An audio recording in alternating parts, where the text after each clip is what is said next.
day po sa inyong lahat. Today is October 1, 2023. Andito po ulit tayo para bigyan kayo ng price update regarding po sa egg production.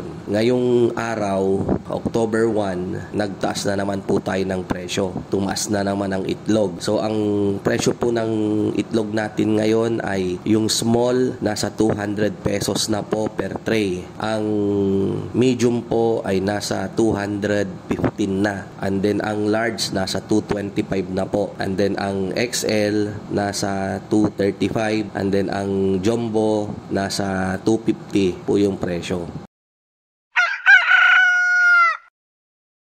Kung mapapansin nyo po, kinukulang po yung supply natin sa itlog. So, dito po sa amin, 5 po yung aming bentahan, yung aming pwesto ng itlog. Pero ang nagpapangsyon na lang po ay dadalawa. Isa po sa Bayambang at saka isa po dito sa Dagupan. Yung outlet po namin dito sa harap ng restaurant ay 2 weeks na po na sarado sa kadahilan ng walang maibentang itlog. Hindi po sapat yung aming supply. Gustuin man naming magbenta talaga, kulang po yung aming supply. Nag-aagawan po kami ng maibebenta nung kapatid ko. Hindi ako pumayag na siya lang yung magbenta ng itlog doon. Hindi rin naman siya pumayag na ako lang yung magbebenta. Hindi naman pwede dahil syempre mamamatay yung pwesto.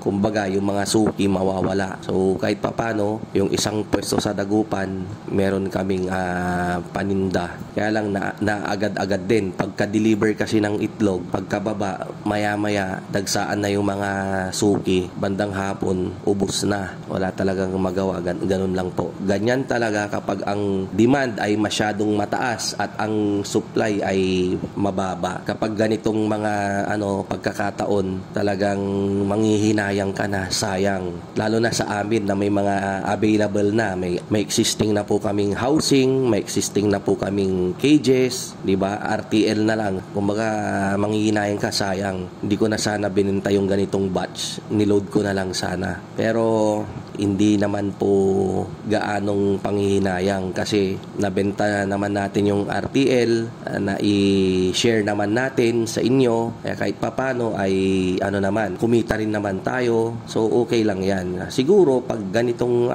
magdadagdag na lang po ng aalagaan para yung mga bakante nating cages ay malagyan po natin.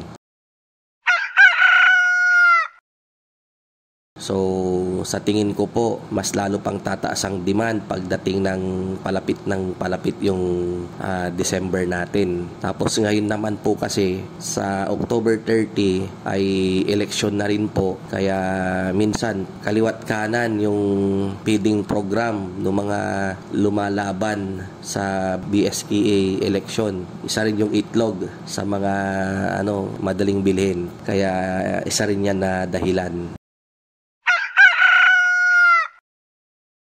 Yun po, ulitin natin yung price update po ngayong October 1, 2023. Ang presyo po ng small natin ay 200 pesos. Sa medium po natin, 215. Sa large po natin, 225. Sa XL po natin, 235. Sa jumbo po natin, 250. Yan po yung ating price update per tray ngayong October 1, 2023. Kita-kita po ulit tayo sa mga susunod nating update sa presyo ng ating itlog. Hanggang sa muli, ito po ang inyong kaibigan, ang inyong kamanukan. Walang iba kundi si Mang Mags. Mabuhay po tayong lahat.